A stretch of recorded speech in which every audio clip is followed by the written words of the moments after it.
Presiden Amerika Serikat Donald Trump secara resmi menyerukan kepada negara-negara sekutu untuk membantu mengamankan Selat Hormuz. Trump menyatakan negara-negara lain seharusnya datang dan membantu Amerika melindungi Selat Hormuz sebagaimana peran AS di NATO dalam perang Rusia-Ukraina.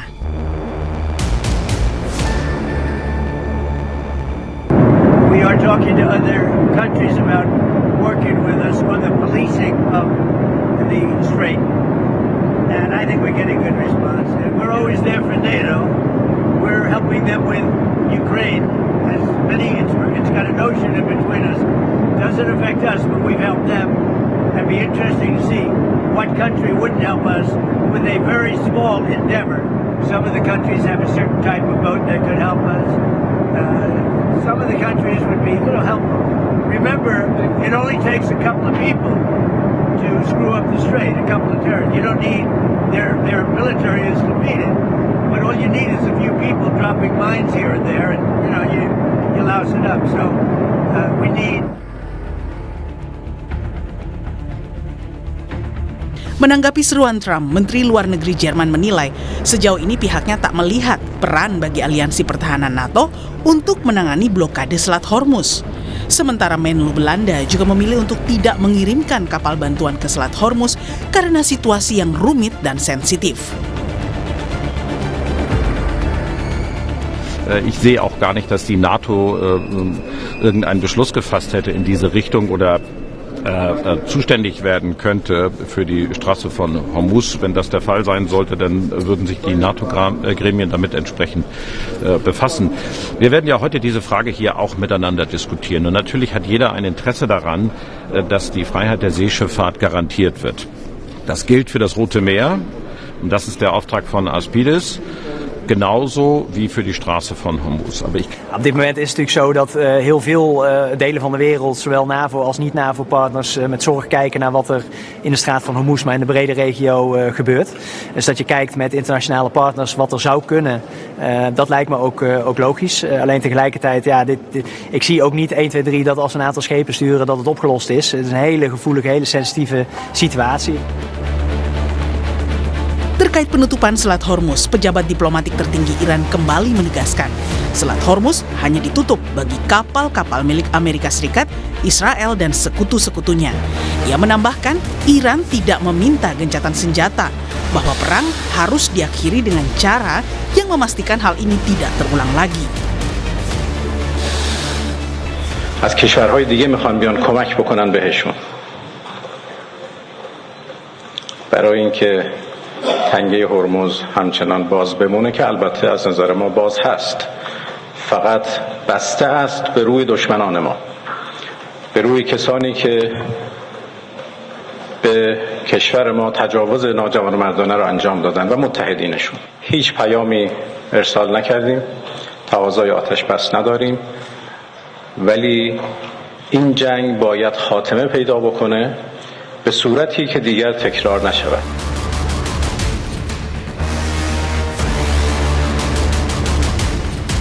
Hingga saat ini, Iran secara efektif menutup Selat Hormuz. Penutupan ini berdampak fatal bagi ekonomi global karena melumpuhkan 1/5 pasokan minyak dunia.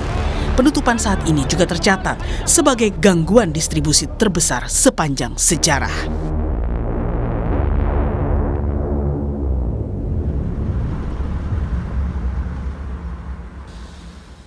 Memasuki pekan ketiga perang Iran melawan Amerika Serikat kini berujung pada penutupan Selat Hormuz khususnya untuk kapal milik Amerika Serikat, Israel, dan sekutunya. Situasi ini membuat Trump harus berteriak meminta bantuan sekutunya di NATO.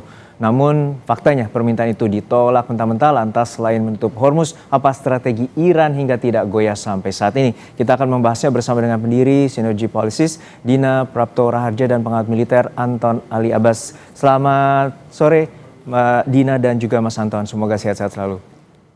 Oh, sore. Ya, saya ke Mbak Dina terlebih dahulu. Mbak Dina, kita mengetahui bahwa ini Trump tampaknya pusing tujuh keliling karena Iran memegang kendali terkait dengan Selat Hormuz dan ini membentuk sebuah kuncian yang begitu hebat bagi Amerika Serikat dan Israel. Saat ini Trump tampaknya ditolak terutama Jepang, kemudian Jerman, Perancis dan kemudian juga Australia. Kanada menolak semua untuk permintaan Trump agar menyerang Selat Hormuz. Untuk saat ini seperti apa pandangan Anda? Apakah Trump telah ditinggalkan? Ya, menurut saya Trump dalam posisi sulit karena para sekutunya sekarang mulai bertanya-tanya apa sebenarnya strategi exit yang dipikirkan oleh Trump. Kalau diperhatikan, di mana-mana kalau orang melakukan satu serangan militer, sebenarnya pasti ada strategi politik di baliknya. Ada satu upaya untuk misalnya membentuk pressure tertentu, tetapi ujungnya pasti selalu membentuk kerangka kerjasama baru atau ada negosiasi lah ya untuk terjadinya stabilitas baru di kawasan tertentu. Nah, di sini yang tidak nampak dari Trump adalah sisi stabilitas seperti apa yang kemudian dibayangkan. Jadi kalau dilihat dari rentetan kejadian sebelum serangan terhadap Iran, di situ yang menjadi gangguan ya untuk pihak Eropa. Katakanlah misalnya sebelum kejadian ini di Eropa kan juga sudah dikenai sanksi yang begitu beragam juga dari segi tarif, kemudian juga permintaan untuk membeli banyak sekali dari Amerika Serikat, dan itu on top di atas dari permintaan sebelumnya untuk meningkatkan anggaran pertahanan sampai 5% dari GDP. Jadi untuk internal Eropa sendiri, mereka mengalami banyak sekali tantangan untuk melakukan shifting ya dari anggaran kebijakan. Anggaran di rumah tangga mereka masing-masing. Sementara dari sisi NATO, seperti dikatakan tadi, mandatnya itu beda sekali karena beda dengan kasus Rusia misalnya. Jepang dalam posisi juga sulit di dalam negeri karena mereka sangat tergantung pada impor minyak yang berasal dari Hormuz dan mereka berusaha untuk menjauhi posisi Amerika Serikat supaya tetap saja mereka masih bisa menegosiasikan solusi dengan Iran. Oke, saya ke Mas Anu. Tadi dari Mbak Dina mengenai bahwa perang dagang ini menjadi salah satu background bahwa negara-negara Eropa terutama tidak ingin membantu Trump untuk di Selat Hormuz. Dan untuk saat ini Mas Anton, kita lihat bahwa apakah juga dampak dari penutupan Selat Hormuz ini Trump tidak memiliki strategic point terkait dengan peperangan di wilayah tersebut dan juga apakah ini terkait dengan munisi yang dimiliki Amerika Serikat Israel saat ini mulai terbatas? Gini Mas, kalau bicara tentang NATO dan dalam kaitan serangan ya, bahwa satu Amerika Serikat kan sebenarnya pengen mengajak aliansinya untuk masuk ke sana. Ya. Dan sebenarnya mereka punya presiden. Pada tahun 2003 lalu ketika Amerika itu menyerang Irak, itu juga Amerika tidak menggunakan Dewan Keamanan PBB tapi bisa menggunakan NATO. Dan harapannya itu yang ingin dilakukan oleh Amerika Serikat. Tapi kenyataannya tidak. Di satu sisi memang ada dilema ketika kita bicara tentang Eropa dan juga NATO. Satu, mereka banyak yang menilai bahwa perang hari ini itu adalah illegal war yang tidak sesuai dengan hukum internasional. Tapi di sisi lain mereka paham bahwa kalau mereka menjauh dari Amerika Serikat, Eropa itu masih punya perang namanya perang dengan Rusia Ukraina. Mereka cukup khawatir kalau misalnya Amerika menjauh, nanti Rusia akan mendapat pitfall gitu ya, dapat keuntungan gitu dari situ. Itu yang kedua. Yang ketiga, tapi kenapa kemudian ini gagal? Saya pikir ada concern juga bahwa terkait dukungan publik nasionalnya dari negara masing-masing itu. Itu yang kemudian menjadikan negara-negara itu cenderung resisten untuk menurunkan kapal perangnya untuk mengawal. Sementara kalau misalnya kita pakai kalkulasi ya, dalam iring-iringan 10 misalnya 5 sampai 10 tanker itu membutuhkan sekitar 8 sampai 10 kapal perang. Masalahnya Amerika sendiri saja tidak mau menurunkan USS Abraham Lincoln mereka untuk mengawal itu. Itu kan menjadi problem gitu. Jadi di sisi lain memang kalau kita bicara tentang Selat Hormuz itu kan yang paling strategis saat ini. Bahwa Amerika selalu mengklaim sudah memiliki kewenangan awal, lalu juga sudah melumpuhkan armada angkatan lautnya Iran dan lain-lain, tapi kenyataannya kan sampai sekarang Iran masih tetap bisa menguasai secara efektif Selat Hormuz. Ini yang kemudian menjadi beban dari Amerika Serikat. Di sisi lain, aksi balas dari Iran tidak pernah berhenti untuk melakukan ini. Itu yang kemudian bagi saya Amerika mencoba untuk melebarkan peperangan, aktor perang lagi. Jadi tidak hanya pada Iran, Israel dan Amerika Serikat, tapi juga ingin mendapatkan. Tapi nyatanya itu tidak mendapatkan sambutan baik dari terkait ajakan Presiden Trump itu sendiri, Mas Juno. Ya, Mbak Dina, untuk saat ini sebenarnya apa terkait dengan risiko? Karena mengingat bahwa Selat Hormuz ini juga sebagai salah satu kunci di mana ekspor minyak ini juga akan memengaruhi negara-negara lain termasuk Eropa dan juga Jepang maupun Korea Selatan. Sebenarnya apa saja risikonya kalau negara-negara itu masuk dalam untuk membantu Trump untuk mengawal Selat Hormuz? Risikonya adalah perluasan perang semakin melebar kemana-mana.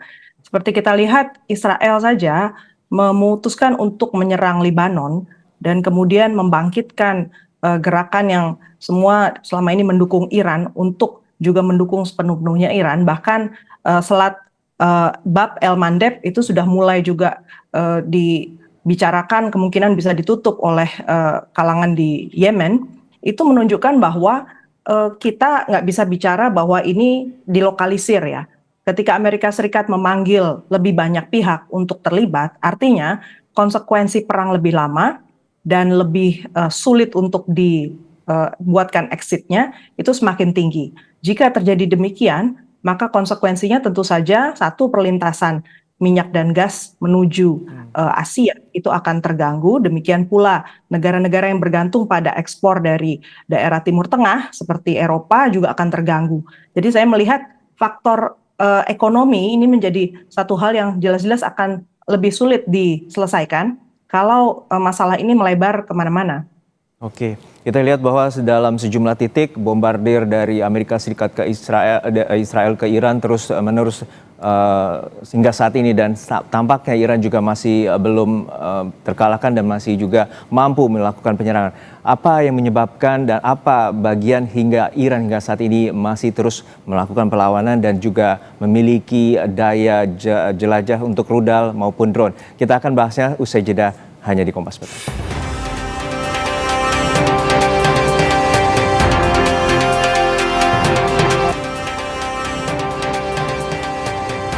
Ya saudara, untuk saat ini Selat Hormuz khususnya untuk kapal milik Amerika Serikat, Israel dan sekutunya, dan Donald Trump meminta negara NATO terutama 7 negara untuk membantunya dalam posisinya di Selat Hormuz. Kita akan membahasnya bersama dengan Dina Praptora Harja, pendiri Synergy Policies dan juga pengamat militer CIDE, Mas Anton Ali Abbas. Saya ke Mas Anton terlebih dahulu. Mas Anton, kita mengetahui bahwa Iran juga memiliki operasi militer bernama True Promise 4 dan juga Amerika Serikat memiliki nama operasinya Epic Fury. Kedua-duanya sama-sama saling melantangkan bahwa mereka akan saling melawan. Untuk saat ini Anda melihat bagaimana posisi keduanya terutama dalam perang asimetris ini?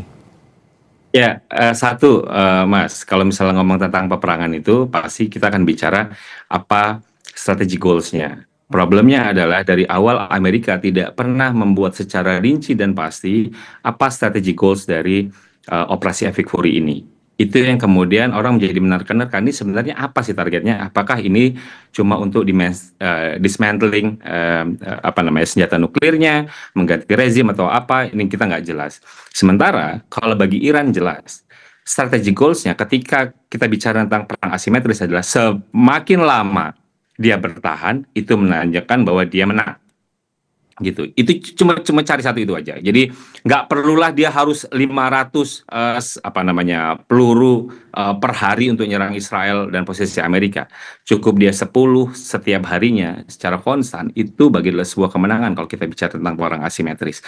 Dan itu yang dilakukan oleh Iran sekarang. Sampai-sampai misalnya negara-negara sekutunya Amerika Serikat nggak mau menerima ajakan. Padahal Mas Juno, kalau misalnya kita lihat tadi itu pihak dari Jerman sudah menyatakan itu ada operasi Aspides yang dilakukan oleh Eropa di di Laut Merah gitu ya. Jadi ini untuk melawan Houthi. Kan sebenarnya kemarin itu sudah ada rapat di Uni Eropa untuk apakah operasi Aspides ini kita perlu lebarkan sampai Hormuz atau tidak. Gitu, karena kan sebenarnya dekat, karena mereka melakukan operasi menurunkan sekitar asalnya ada empat kapal perang di sana gitu ya, yang dipimpin oleh Yunani. Tapi kenyataannya Uni Eropa tidak menghendaki rapat kemarin itu tidak setuju untuk memperluas operasi Aspides. Dan ini yang kemudian menjadi pukulan bagi Amerika Serikat ketika bicara tentang perang asimetris. Ketika kita bicara Selat Hormuz adalah titik krusial, titik yang strategis, siapa yang mampu mengendalikan itu bisa memenangkan mengendalikan peperangan, dan itu yang dilakukan oleh Iran sekarang. Nah, ini yang menjadikan pertanyaan, apakah memang selama ini klaim yang dilakukan oleh Amerika Serikat bahwa kita menang, kita sudah 100% melumpuhkan, itu sebenarnya adalah berita palsu belaka, karena kemudian katanya untuk mengamankan Hormuz dan untuk